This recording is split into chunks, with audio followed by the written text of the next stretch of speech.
Welcome to Cambridge House Live. I'm Bridgitte Anderson. Mickey Fulp joins me. He is the author of The Mercenary Geologist. It's nice to see you again, Mickey. Always my pleasure, Bridgitte. Mickey, you recently said that mining is a value industry, not a growth industry. Explain that. Yeah, so we have this, for lack of a better word, I would call the Wall Street style of capitalism, and that's growth for growth's sake, and where companies need to grow revenues and grow profits and reward their shareholders with that methodology. Starting with this boom, especially in the gold business, we had gold companies that adopted this growth philosophy, so they were more focused on the quantity of ounces produced versus the quality of ounces produced. That led to bad acquisitions, that led to decreased margins despite a rising gold price, and it led to investors abandoning the gold mining companies, and that's filtered down to our little microcap sector. So I would submit that now gold companies are going to start looking at a value industry versus a growth industry, and I think that's healthy. And how do you see that playing out if they're looking at it as a value industry? They are going to raise their cutoff grades, and they're going to mine higher grade ounces. They are going to mine ounces that have lower cost of production, which will significantly affect their margin, give them better margins, and focus really on quality of ounces versus quantity, and become profitable again, hopefully declare dividends and reward their shareholders, which they haven't done during this entire boom bust cycle from 2003 to 2013.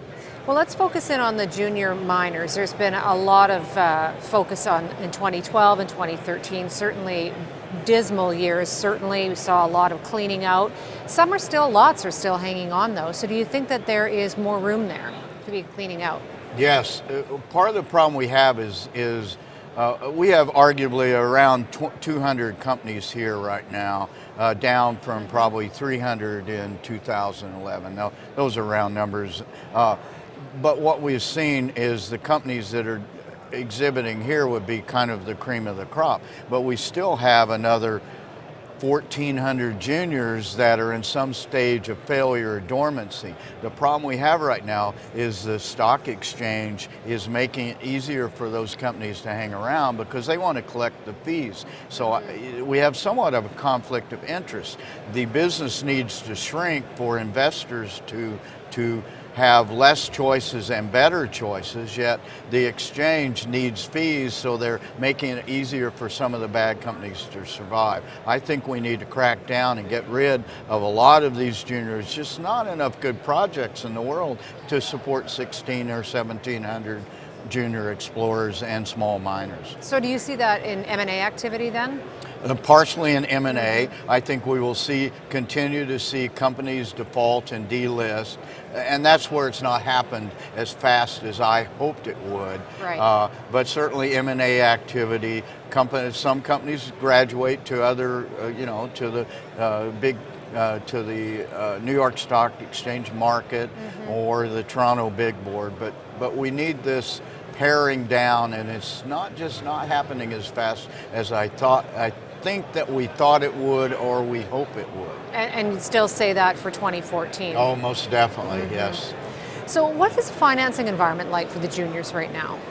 It still is not good, but there's probably some light at the end of the tunnel. Good companies are still able to get financed. What we see in good companies unable to get financed are major capital expenditures. That is not occurring, and that's of concern. But the little run-of-the-mill junior with a small kitty and needing to pay its listing fees and its G&A, keep the lights on in the office, those companies are really suffering right now, and hopefully a lot of those will just go away in the next year. And what do you think about the majors? What is it going to take for them to start buying again too? Because there has been, that hasn't been happening very much either. No, so they need to write off all their bad assets, and that's being done. They need to write off all their bad acquisitions, get those off the balance sheet, improve their balance sheet, and then, like I said, raise the cutoff grade, which is, the cutoff grade is really the point at the grade at which a mining company breaks even. So they raise that, they improve the quality, the grade of the ounces they produce, and hopefully a good margin. So I think that process is still going to go through 2014 before we can expect any real health to come back to the business. But it would seem that, perhaps we have seen the end of the decline. There's a lot of that perhaps, but I think there's a lot of sentiment that, it looks, certainly there's indicators pointing in that direction. So we arguably hit the bottom in June, late June, kind of the beginning of the summer doldrum period.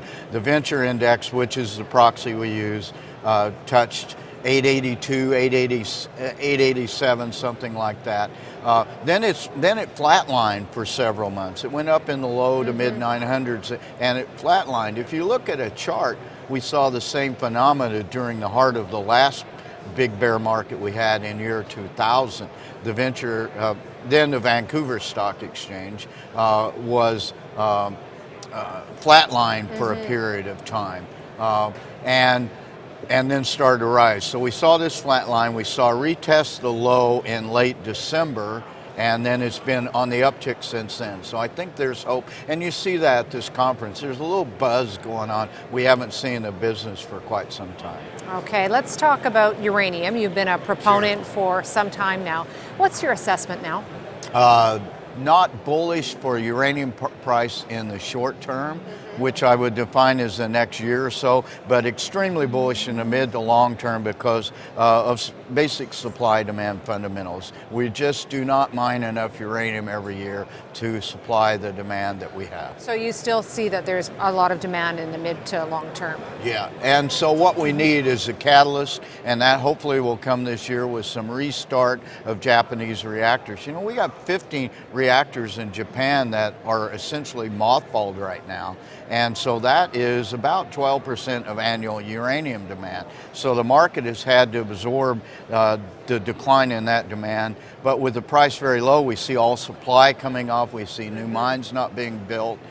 We see producers cutting back. And so it's the same old thing. In capitalism, the cure for low prices is low prices. That's coming. It's hard to predict when that is. I would look for a rise, significant rises 2015, 2016. And just quickly, you keep your eye on some niche metals as well. So what are you watching?